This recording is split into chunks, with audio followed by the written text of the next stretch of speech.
Bible में यीशु द्वारा कही हुई 3 प्रमुख दृष्टांतों को या फिर कहें उदाहरणों को आज हम देखेंगे। सभी ने इसे कई बार जरूर सुना होगा और उसी दृष्टांत पर हम दोबारा गौर करने वाले हैं। लूका 15वीं अध्याय और उसकी 11वीं आयत से लेकर हम 30वीं आयत के बीच में घटित इस घटना को देखेंगे। एक पिता के 2 बेटे हैं और उनमें छोटा पिता के पास से संपत्ति में अपना हिस्सा लेकर किसी दूर प्रदेश में चला जाता है और इसके पास जो कुछ था उसका पैसा सब कुछ थोड़े समय में खत्म हो जाता है। तत्पश्चात उसके वापस आने की कहानी को हम वचन के इस भाग में देखते हैं। उड़ाऊ पुत्र से हम परिचित हैं। इसी दृष्टांत से कुछ बिंदु जो प्रभु ने मेरे हृदय में डाले हैं बांटते हुए प्रार्थना करना चाहूंगा। From the Gospel of Luke, chapter 15, verse 11, a parable that Jesus shared, I want to speak from today. The parable that states of the 2 sons that a father has, and one of the son leaves his sons with the inheritance and loses all his inheritance, and then how he comes back and how there is a celebration. From there, I want to speak a message. 12वीं आयत में देखते हैं, छोटे ने पिता से कहा, पिता संपत्ति में जो भाग मेरा है उसे मुझे दे दीजिए। तब पिता ने अपनी संपत्ति उनमें बांट दी। उस समय की सामाजिक मान्यता के अनुसार पिता की मृत्यु के पश्चात ही जमीन जायदाद का बंटवारा हुआ करता था। भाग बांट जरूर दिया जाता था पर बच्चे उसका उपयोग पिता की मृत्यु के बाद ही करते थे। पिता के जीवित रहते अगर कोई अपने भाग को लेकर चले जाता है, उसका अर्थ या उस समय उसकी जो मान्यता थी वह पिता को मृत्यु घोषित करने तुल्य था। During that culture, if normally the inheritance is taken after the death of the father, and if you are going to take the inheritance before the death of the father, it implies that you're actually killing the father. And here we see this younger son is trying to take his part of the inheritance before the death of his father. वास्तव में अगर हम देखें तो यह दृष्टांत पिता के महान प्रेम को बताने वाला एक दृष्टांत है, एक कहानी है, उपमा है। पिता को मारने के समान है। पिता को मारने के तुल्य एक निर्णय पुत्र लेता है, पर फिर भी पिता उससे सहमत हो जाते हैं, मान लेते हैं। और इस पिता का परिचय ही यीशु इन शुरुआती आयतों में इस दृष्टांत में बताते हैं। Mainly it represents the father's love in this parable, but in the early verses of this whole parable we find actions that represents the killing of the father.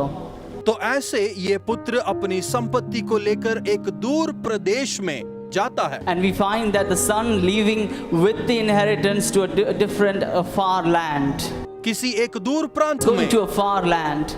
दूर गए हुए संतानों के वापसी की उम्मीद में एक पिता के हृदय को या उसके मन को संतानों के वापस आने या उन्हें स्वीकारने के मन के साथ, इच्छा के साथ एक पिता की तस्वीर को हम यहाँ देखते हैं। यीशु इस दृष्टांत के द्वारा पिता परमेश्वर का परिचय हमें दे रहे हैं, अपने स्वयं के स्वभाव को हमें बता रहे हैं। To represent the love of Father, to represent the heart of God the Father, Jesus is using this parable to show how the love of Father is seeking after the sons who have left him and gone away from him. हम वहाँ पढ़ सकते हैं, पिता के घर को छोड़ वह दूर प्रांत को चला गया। Read that from the house of his father he left to far land. पिता के घर से वह दूर देश को जाता है, दूसरे प्रांत को, और उसके हाथ में जो कुछ था उसकी संपत्ति सब खत्म हो जाती Now when है। he left his father's house and went to a far land, whatever he possessed in his hand he lost. उसका जो कुछ था उसे वह खो चुका। Whatever he held he lost it. पिता के घर से दूर रहते हैं तो जो कुछ हाथ में है वह भी खो जाएगा। हम यहाँ देखते हैं। Next message is this, that as far as you go from your father, whatever you possess you will lose. एक वाक्य जिसका यहाँ उपयोग किया गया है, जब वह दूर देश गया, पहली चीज जो सामने नजर आती है, उसका पहला परिणाम अब उसके पास चीजों की कमी होने लगी। As far when he went far to a far land, the first thing that manifested to the eyes were that he became to come in lack. पिता के घर से जैसे जैसे दूर होते जाएंगे कमी भी होने लगेगी। As far as you go from the father's house, you will experience more lack in your life. भजन संहिता में एक वचन मुझे याद आता है, जो पिता के घर में रहते हैं उनके गुण या स्थिति को बताता है। लिखा है, मुझे किसी बात की घटी ना होगी। From the Psalms, I find a verse which shows the sign of a person who lives in the house of the Lord, that I will not. 23वां भजन संहिता कहता है, यहोवा के भवन में वास करने वाले को किसी भी चीज की कमी नहीं होगी। Psalms 23 says, the one who dwells in the house of the Lord, nothing he will lack.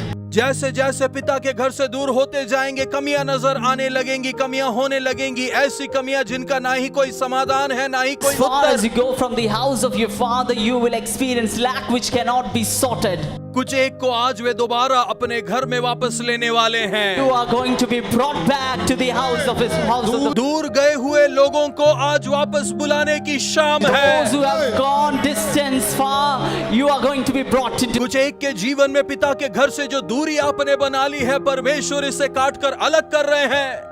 कई एक को आज वापस परमेश्वर अपने घर में ले रहे हैं। आज एक वापसी की शाम The है। distance between you and the distance between your father, that distance is going to be taken away, and you're going to be brought into the house of God. ताली बजा रहे हैं, जोर से ताली बजाकर प्रभु को महिमा दें। Let's clap your hands properly. वह कंगाल हो गया। 16वीं आयत देखिए, सूअर जिन फलियों को खाकर अपना पेट भरते थे, उसे भी वह खाने को तैयार था, पर वह भी उसे किसी ने ना दिया। He experienced lack in the 14th verse, and we also read that he was willing even to eat the food of the swine.